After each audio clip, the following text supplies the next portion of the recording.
Hello, the objective of this video is to help you get more from using slicers with a pivot table or a cube formula report. Specifically, it shows you how you can extract the name of the selected item in a slicer. So for example, you can use it in the title of your report. The other thing this video shows is how you can use a slicer to control measures, but only in a cube formula report, not in a pivot table. In a pivot table, you can't put measures as a report filter. If you want to change a measure, then you need to switch it out in the field list. Similarly, if you try to add sales and gross profit and commission as a slicer, you end up with something really weird. To make building this model easier, I'm using Excel tables linked to tables in the data model. I have data for sales, gross profit and commissions by month of 2019, 3 regions and 2 product groups. I've created dimension tables or lookup tables for product group, territory, time. I've also created a table called measures for slicer, in which I've added the 3 measures that I want to use in a slicer later on. In Power Pivot, the diagram of the data model is pretty much what you'd expect. It has the sales data with some explicit measures added, and also the dimension tables, which are related in a many-to-one relationship. Here is the measures for slicer table, which is a disconnected table. It's not related to any of the other tables and serves only the purpose of being able to build the slicer, as you'll see in a minute. Back in Excel, here's a cube formula report that I created from a pivot table and to which I've added a slicer for measures. I'll explain how I added that slicer shortly, but first I want to show you how we can determine that only one slicer selection has been made and how to invalidate or abandon the report if multiple selections are made. So I've got some off report functions here, and I'm using worksheet functions rather than DAX for the benefit of people who are less familiar with DAX. There are a number of DAX functions that can help you determine slicer selections. I'm using the cube ranked member function, which allows me to choose or retrieve the first slicer selection. That's why that one is here, and another one that picks the second slicer selection. And initially I want to make sure that there is only one slicer selection, so I want to make sure that this one is NA. There is a problem here though, that if we choose all of the items in the slicer, we get one slicer selection, which is all.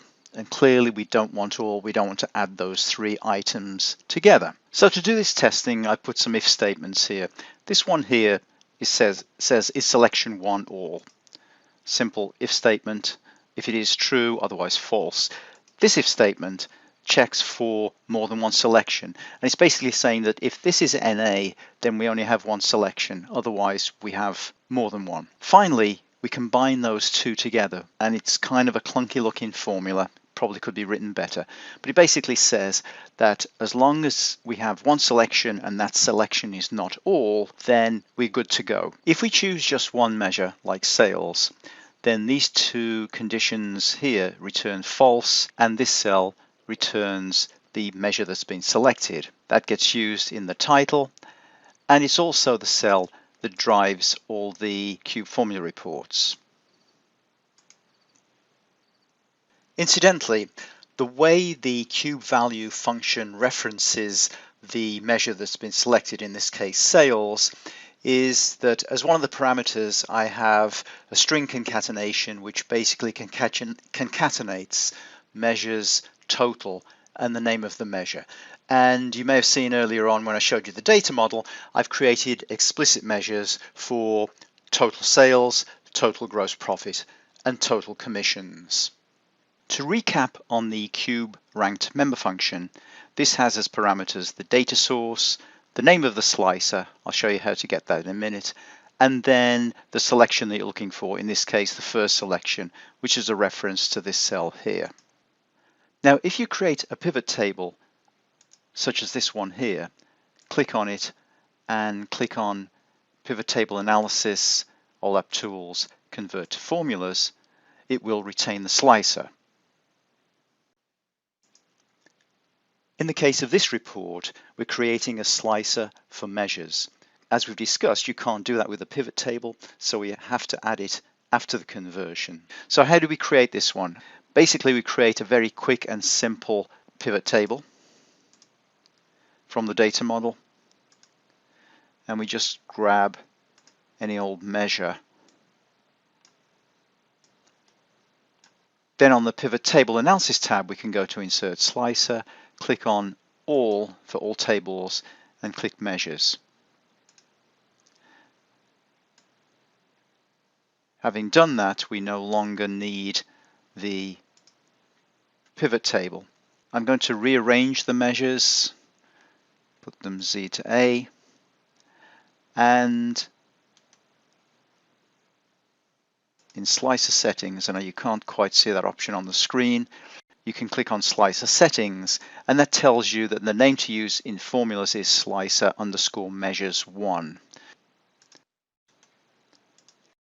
So to recap, this shows how we can use a slicer to control measures with a Q formula report, and also the way we can retrieve the item in a slicer that's been selected, assuming only one has been selected, to use in, for example, the title of a report. If you're working with a pivot table, then you can still use the same logic to retrieve the name of the slicer selection to use in your report title. What you can't do is use a slicer for measures. This example was created using Excel in Microsoft Office 365. Thank you for watching.